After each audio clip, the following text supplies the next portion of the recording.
Experience action.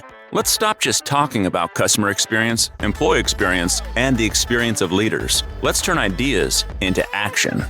Your host, Jeannie Walters, is an award-winning customer experience expert, international keynote speaker, and founder of Experience Investigators, a strategic consulting firm helping companies increase sales and customer retention through elevated customer experiences. Ready, set, action. 1, 2, 3, 4. It's the Experience Action Podcast. I'm Jeannie Walters, and I want you to make sure that you are well connected to those folks in your organization that are serving your customers. That's why this next question is so good. Hi, it's Jenny from the Experience Investigators team. We had a great question come in during our webinar about the 10 critical components of successful customer experience programs and how to prove value. We didn't have time to get to the question, Jeannie, so how about we answer it on the Experience Action Podcast? Here's the question. I have C-suite buy-in for CX. How can we improve customer buy-in with our customer-facing employees? This is such a great question because we talk so much about getting that leadership buy-in, which is so incredibly important to any customer experience strategy. But if we don't have that buy-in from the customer-facing employees, then that's really hard to translate into buy-in from our customers themselves. So what can we do here? Well, first of all, whoever asked this question, you are already off to a great start. The fact that you have that C-suite buy-in is absolutely part of a winning formula. So you have enough to really start succeeding already. Yippee! But if we get our entire executive team on board, if we have that cross-functional support of leadership, that support might not be enough to really deliver when we need to for customers. So we have this idea, our customer experience vision that hopefully we've turned into a customer experience mission statement. We've socialized that throughout the organization. And then we start realizing that the customer-facing employees maybe aren't as aligned as we hoped. So what can we do about that? Well, a couple things. We need to, first of all, acknowledge and respect and reward and recognize that our customer-facing employees are the face of the brand. They are the ones who are interacting directly with customers, whether that's being in a storefront or delivering products, or if they're in the contact center, serving the customers who are starting to have some issues or questions. So if we look at all of those employees, if they're not well connected to the idea of the customer experience mission, then they're going to start creating a little bit of mythology.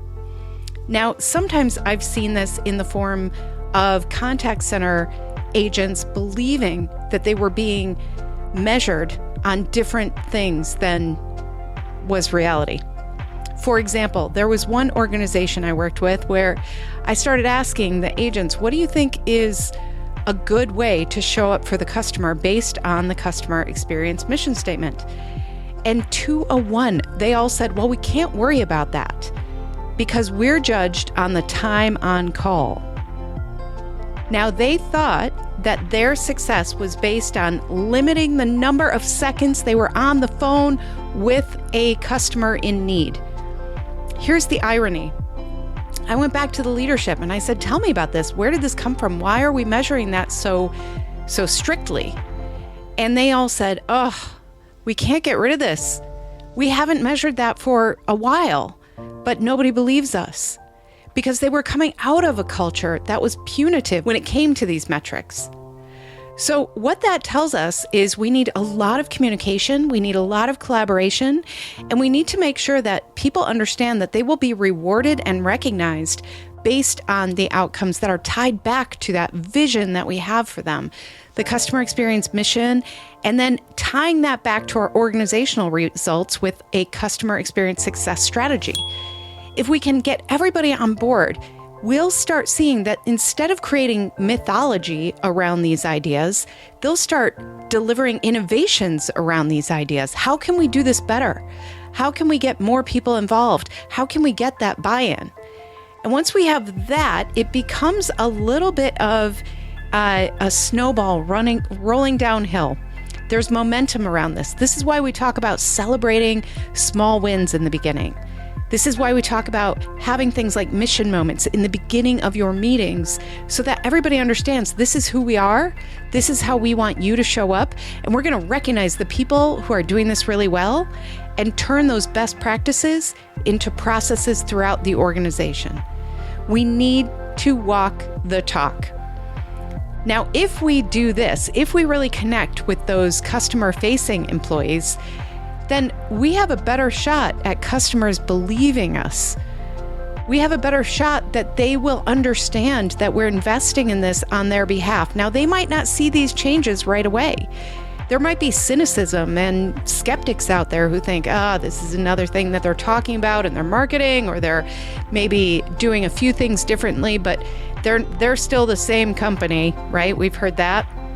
And so if that's the case, let's invite customers more into the process. Let's make them partners in co-creating these experiences. This is through feedback and closing the loop. And let's get personal. Let's tell them, we heard you. And this is what we're doing, or this is what's next, or this is what you can expect. Because if I feel heard as a human, I'm going to feel more connected to the brand.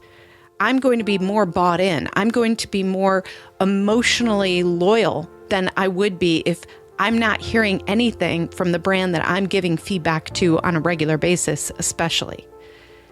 So maybe we look for opportunities to, I like to say, turn up the volume on those moments in the journey that can be neglected or overlooked. Are there ways we can make the invoicing process simpler? Are there ways that we can reach out and thank them for their loyalty, recognize the anniversary, recognize their birthdays? Personal moments like that really, really matter. So by getting the customer-facing employees bought in, that will translate into better moments around the customer, as long as we're providing ways for them to give us that feedback and input. Nothing we do in CX is a solo gig. We need to build coalitions throughout the organization.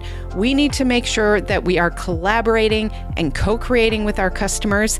And we need to make sure that we are not just reporting up, but responding back to the people who have given us these ideas, these suggestions, these complaints. We need to embrace that and show up for them. That's what builds trust. That's what actually helps with getting buy-in. It's great to have leadership buy-in. We need that to succeed. But we need the buy-in of our customer-facing employees and our customers themselves in order to make any of this work. So I really encourage you to come back and look at commitment. What is the commitment we've made? How can we show and not just tell the customer-facing employees and the customers we're serving that we are there for them, that we are committed to this vision on their behalf and with them as a partner? If we can do that, we can get that buy-in that we so desperately need. Yay! What a great question. And thank you to all of you who have been attending our webinars and LinkedIn Lives. And if you never want to miss an opportunity, then make sure you check out experienceinvestigators.com and sign up for our weekly win newsletter. That's where we share all of the great things that are coming up with us and our clients. And we also share just some fun things from me every week. So I encourage you to check that out. I love these questions. I love what you're doing, and I can't wait to support you. So be sure you ask me a question at askjeannie.vip. Thanks for listening, and I'll see you next week. To learn more about our strategic approach to experience, check out free resources at experienceinvestigators.com, where you can sign up for our newsletter, our Year of CX program, and more. And please follow me, Jeannie Walters, on LinkedIn.